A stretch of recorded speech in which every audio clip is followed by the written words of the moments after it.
Welcome to the Fitness Simplified Podcast. I'm Brooke Davis, women's functional nutritionist and fitness specialist with Elysian Women's Wellness, and I'm here to simplify your fitness.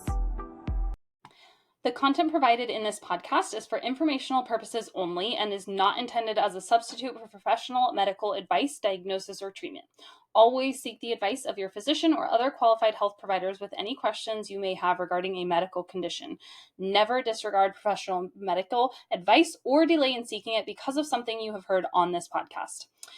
Any information provided about nutrition, supplements, or fitness is based on personal experience and should be discussed with your healthcare provider before making any changes to your diet or lifestyle. Remember, your health and well-being are unique to you. What works for one person may not work for another. So always consult with your medical professional to determine what is best for you. Hello, and welcome back to the Fitness Simplified Podcast. I'm Brooke Davis, women's functional nutritionist and fitness specialist with Elysian Women's Wellness. Today, we're going to talk about something that doesn't get nearly enough attention, but is a really common issue and plays a huge role in how you feel and how your body functions during perimenopause, which would be your thyroid. If you have been struggling with some unexplained weight gain, specifically around the middle, fatigue, brain fog, your thyroid could be the cause of it. And here's the kicker. So many women are told that their thyroid is fine, even when they're experiencing all the classic symptoms of dysfunction and that being off. So in this episode, we are going to talk about how perimenopause impacts your thyroid, why so many women develop issues with it in midlife, and some of the signs that your thyroid may not be functioning the way that it should, even if your labs look normal. Then, of course, we're going to give you some things that you can do to support your thyroid naturally in order to improve your energy, improve your metabolism, and the way that you feel. I see this all the time with my clients women who are doing all the right things, but they still feel stuck and maybe the scale is stuck. So if you ever felt like your body isn't responding the way that it used to, and you're doing all the right things, this episode is for you. Let's get into it. We're going to start with the basics. What does your thyroid actually do?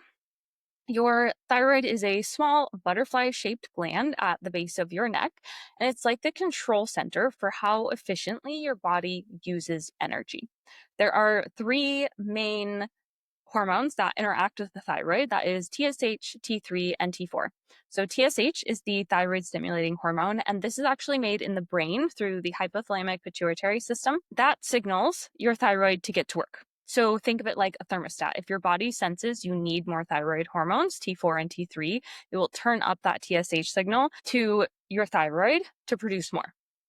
Your thyroid then produces T4, which is thyroxine, and this is the inactive form of thyroid hormone. Your body then has to convert T4 into T3, triiodothyronine, which is the active form that actually fuels your metabolism, energy levels, and overall function. So it does this conversion largely in the liver and kidneys. There's actually a lot of areas that this process can be disrupted and a lot of aspects to it. Your brain could not be producing enough TSH, your thyroid could not be producing enough T4, or your body isn't converting T4 into T3 efficiently. And that's where problems start. The fatigue, again, the slow metabolism, the weight gain, brain fog, hold intolerance, and hair loss are some of the main symptoms, among other things. So why does this matter in perimenopause? Well, it matters all the time, but your thyroid is basically the gas pedal for your metabolism. When it's running like it should, your body is efficiently burning calories for energy, regulating your body temperature, and generally keeping you feeling good. But when your thyroid slows down, whether this is due to stress, nutrient deficiencies, or hormonal shifts, all of which are very common during perimenopause, so it also could be all of the above, it's like your metabolism is going in slow motion. And in perimenopause, this might feel really common. Women often feel like their metabolism has just come up against a wall, despite you not really changing anything. And unfortunately, a lot of coaches, dietitians, and even doctors will just say you need to just eat less, or this is part of getting older, etc. But this is a very real physiological shift, and your thyroid plays a big role in it. So speaking of perimenopause, this is where things get really, really interesting. Your thyroid and sex hormones are very interconnected, which explains the big shift and this impact during perimenopause. Estrogen specifically actually influences how much of your thyroid hormone is available to your cells. So when estrogen levels fluctuate, which happens constantly and in big ways during perimenopause, this can interfere with your thyroid's ability to do its job. So one of these big hormonal shifts, right, with estrogen creates what's called estrogen dominance. And this means that even though overall estrogen levels are starting to drop, they will fluctuate in ways that leave you with more estrogen than progesterone, or in the ratios that you need to have, especially in the earlier stages of perimenopause, where progesterone is the first to decline. And so this imbalance causes a number of problems, one of which is how this excess estrogen interacts with your thyroid hormones. So when estrogen is high, it increases thyroid binding globulin, or TBG, which binds to both T3 and T4, making them less available to your cells. So even when your thyroid is producing the same amount of these hormones, they're not actually getting where they need to go, leading to symptoms that look a lot like hypothyroidism, even though your labs are normal. Going into progesterone, progesterone has a pretty big role in regulating inflammation and your stress response, so both of which impact your thyroid. If progesterone drops too low, again, very common in perimenopause, especially during that initial entry into it, then this can contribute to the underactive thyroid. Then, if you have high cortisol from chronic stress and shifting hormones, and during this time your adrenals are more sensitive in general, then this can also suppress thyroid function, making your symptoms even worse. So during perimenopause, most women are juggling a lot, right? Work, family, all the life changes that come with midlife. And all of this puts your body under stress, which can lead to that increase in cortisol. And while a little cortisol is normal, chronic stress, right, over and over again, day to day, can be a really big problem when it comes to thyroid function. So when your body is in that chronic state of fight or flight, it actually increases the production of reverse T3. And this is essentially a blocked form of T3. It binds to the same receptors as active T3, but it doesn't do anything to fuel metabolism, leaving your thyroid hormones null and void. So again, if you get labs and your doctor does T3 and T4, they don't just do TSH, which is very common, it will show that you have a normal amount of T3. But if you tested for reverse T3 and it's also really high, then it's completely negating those numbers. So not only does stress mess with your mood and your energy, but it's also actively blocking that thyroid hormone. Stress plus estrogen dominance equals a perfect storm for thyroid dysfunction during this time. So when we talk about why women are struggling with weight gain, energy crashes, and brain fog in perimenopause, so often it is the thyroid at the center of all of this. The key really is understanding how to support it before it becomes a full-blown issue and before you do actually need to get on medication, at least for a short amount of time, right? Potentially. And that is exactly what we'll get into next. Another really big reason that thyroid problems get worse in perimenopause is nutrient depletion. As we age, it is very common for our nutrient stores to deplete as our body is trying to keep up with this declining hormone production, along with a decline in gut health. And this puts them really low in certain nutrients that are crucial for thyroid health, like selenium, iodine, zinc, iron. These are some of the main nutrients that we need in the production and conversion of thyroid hormones. And like I said, they are very often low during perimenopause due to these hormonal fluctuations, diet, lifestyle factors. This is another reason that extreme calorie restriction or trying to lose weight on 1,200 calories doesn't work anymore. You are not providing your body enough nutrients to function properly, much less optimally, when you're already depleted. And so without enough of these nutrients, your thyroid literally can't produce these hormones efficiently. And your body has a harder time than doing that conversion from T4 into T3. In fact, a lack of iodine is actually one of the primary causes of hypothyroidism worldwide, and low zinc can directly affect the activity of your thyroid hormone. So if your diet isn't intentionally high in these supporting nutrients, that's just another factor contributing to thyroid imbalances. Perimenopause is also when women's immune systems can become way more sensitive and reactive, which for some can worsen and even trigger the onset of autoimmune thyroid conditions like Hashimoto's thyroiditis.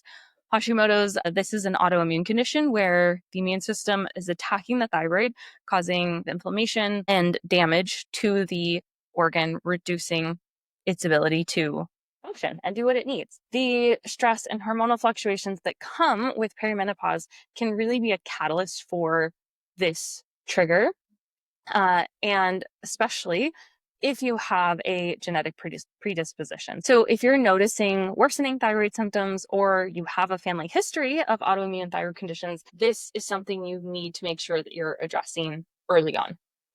The great news is that, like I said before, you don't have to just sit back and let this happen. And of course, the earlier you can address it, the better. And it's going to look different for everybody. But let's talk about some of the most common signs of thyroid dysfunction that are at least worth a deeper look into, some specific blood labs, things like that, nutrient testing, if you are struggling with them. One of the first things that most people notice when their thyroid isn't functioning the right way is fatigue. It is more than just being a little bit tired. It is that bone deep exhaustion that doesn't go away even after a decent night's sleep. Your thyroid hormones are largely responsible for energy production in the body. So when they're off, your energy takes a huge hit. So if you're feeling sluggish, even if you are getting enough rest, this could be part of your thyroid.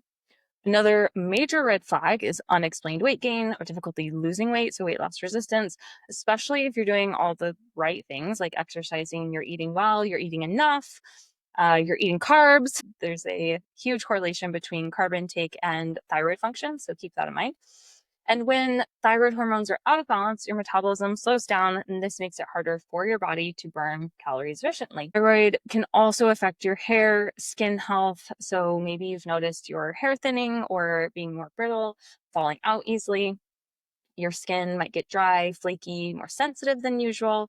And this is because thyroid hormones help regulate the health of your skin and hair follicles. But when they're off, your body just can't keep up with, again, the function of usual hair growth, skin hydration, things like that. Another is brain fog and memory issues. So feeling just foggy or forgetful, not being able to focus. These are really classic signs of thyroid imbalance. And it can feel kind of like your mind is in a haze, like you're driving through fog, just really making it hard to concentrate, remember things. And alongside this, you may also notice some depression or anxiety that, again, has a direct impact on brain function. So when it's underactive, it can cause things like those mood swings, that mental fatigue. Thyroid dysfunction can also mess with your body temperature regulation. So when it's not producing enough thyroid hormones, your metabolism slows down. You might feel cold even when everybody else feels fine. So if you find yourself feeling colder more often than usual, needing a jacket when everybody else is comfortable, that is definitely a sign that you could be struggling a little bit with thyroid. And lastly, constipation or slow digestion is another symptom that can indicate thyroid dysfunction. So this plays a big role in the digestive system. And so when they're low, everything tends to slow down, which it can do that in perimenopause already. Progesterone also plays a role in motility. So if you are struggling with that constipation, bloating, just maybe a feeling of heaviness in your gut, that could be your thyroid signaling that something is off. And like I said, these symptoms can definitely overlap with other perimenopausal changes. So it is important to pay attention to patterns or new and worsening symptoms. If you are having a combination of these issues, it is certainly worth getting some labs run, checking on your thyroid health, and really getting to the root cause of what's going on, because everything is connected, and supporting your thyroid can go a very long way towards feeling better overall during this transition. We also can now order full thyroid panels. So if that's something you think you might need or you want to dig into, reach out and we can talk more about what that would look like for you. Now that we've gone over how your thyroid can be affected during perimenopause, what to look for, let's talk about how you can support it and just avoid this whole mess. As always, there is no one size fits all plan, but with a combination of the right nutrition, your stress management, and supplementation, lifestyle changes, you really can keep your thyroid functioning as well as possible during this phase, most often without needing medication, things like that. So starting with the most important, stress management and your lifestyle. Regardless of your genetics, your environment is going to pull the trigger. So managing stress is one of the best things you can do for your thyroid and really just overall health. During perimenopause, we're already dealing with hormone shifts. So adding high levels of outside stress or unmanaged cortisol can really throw everything further out of balance. So things like breath work, daily walks, prioritizing your quality sleep through a good environment, bedtime routine goes such a long way to supporting your thyroid. Making sure that you're eating enough for the activity you're doing.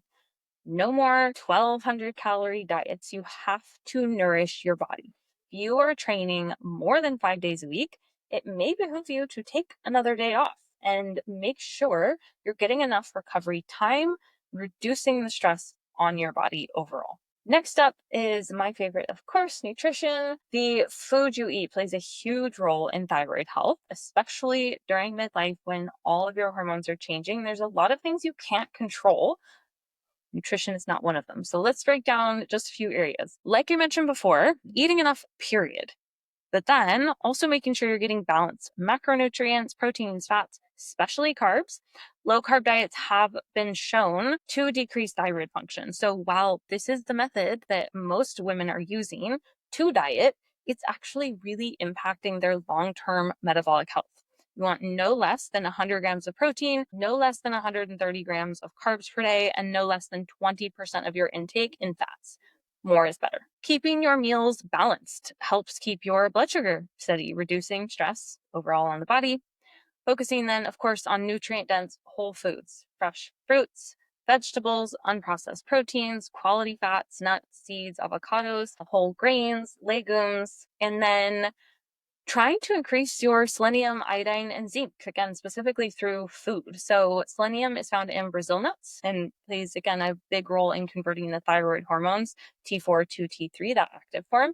And just a couple Brazil nuts a day gives you the selenium that you need. Iodine is also super essential for thyroid production. You can get it from seafood, fish, seaweed. This is a sign to go get that sushi roll. Take yourself on a solo date if you need to. Grab a friend. And then zinc. This is found in pumpkin seeds, oysters, chickpeas. These also help thyroid function and support the immune system. Then we want to look at reducing inflammatory foods. If you have high thyroid antibodies or autoimmune conditions like Hashimoto's, reducing, even removing gluten is a pretty big one. Processed sugar, processed carbohydrates, and of course, alcohol. These can absolutely trigger an autoimmune response and worsen thyroid function, dysfunction, and your symptoms. When it comes to thyroid health, testing really is key. This isn't something you can just guess at and get the right support. Not all thyroid tests are created equal, so it's really important to ask for a full thyroid panel, which includes not just TSH, but free T3, T4, reverse T3, and then the thyroid antibodies. These are going to give you a much more complete picture of what's going on with your thyroid, especially if you are dealing with the autoimmune thyroid conditions. In terms of supplements, a few that can potentially support thyroid health are magnesium. This helps just relax the body, and while supporting the thyroid, it's great for everything else from cardiovascular health to sleep and digestion. Most people, 50% of the population, is deficient in this, but you want to make sure that you're not just supplementing with magnesium, that you're balancing this with sodium and potassium. And then selenium, like I mentioned, if you're not getting those Brazil nuts or maybe you need a little more support, then this is also a crucial nutrient for converting those thyroid hormones. So if you're not getting it in your diet, this is something you definitely want to consider supplementing. And then adaptogens like ashwagandha, rhodiola, these really can help regulate cortisol levels, which supports thyroid health indirectly by manage stress. Supporting your thyroid during perimenopause isn't just about taking a magic supplement. We want to use this holistic approach that includes, again, paying attention to your nutrition, being intentional, stress management, sleep, appropriate testing. So by focusing on these areas, you really can help your thyroid stay where it needs to be, support your overall health through this perimenopause transition. Also, know that supporting your thyroid properly can have a huge impact on easing a lot of the symptoms of perimenopause. So by addressing both your thyroid and hormonal health together, you're giving your body the best chance to thrive during this season of life. I really, really encourage you to take a proactive approach. And one of the most important things you can do is get that full thyroid panel. It is the first step to understanding what's actually going on in your body, finding the right support for your thyroid. And so, like I said, we do have the ability to do that now. So if you don't have a primary care provider insurance, or you just don't want to deal with it, send me an email or message on social media asking about our testing packages. If you thought today was insightful and you're looking for more practical information on how to navigate midlife health challenges, make sure to check out our newly launched 6-week program, the Meno Metabolic Kickstart with HTMA. This is going to give you not only more in-depth information on what's happening in all your systems and at the cellular level throughout your body during perimenopause, but also give you the tools and support you need to tackle this phase of life and beyond with so much more confidence. If you're ready to start feeling like yourself again, go get instant access. I will link it in the show notes. You deserve to feel amazing in your body during this time, and I am here to help you do just that. Thank you so much for tuning into this episode of the Fitness Simplified Podcast. We are stoked to have you join us on your journey to better health and fitness. If you have any questions, suggestions for future topics, or you just want to chat, feel free to reach out to us on Instagram at Brooke_Elysian and Facebook linked in the show notes, or via our website, ElysianWomen'sWellness.com. If you enjoyed what you heard today, we would be thrilled if you could take a half second to leave us a 5-star rating and review. Not only will you be helping others find our show, but you'll also be entered into our monthly $100 giveaway for new reviews. If there was something you heard that was helpful or impactful, please screenshot it, tag me, and share what it was so we can bring you more. Plus, you will be entered into our monthly Legion Creatine Recharge post-workout giveaway. New episodes drop every other Monday, so make sure to hit that subscribe button and stay tuned for more. Thanks for listening.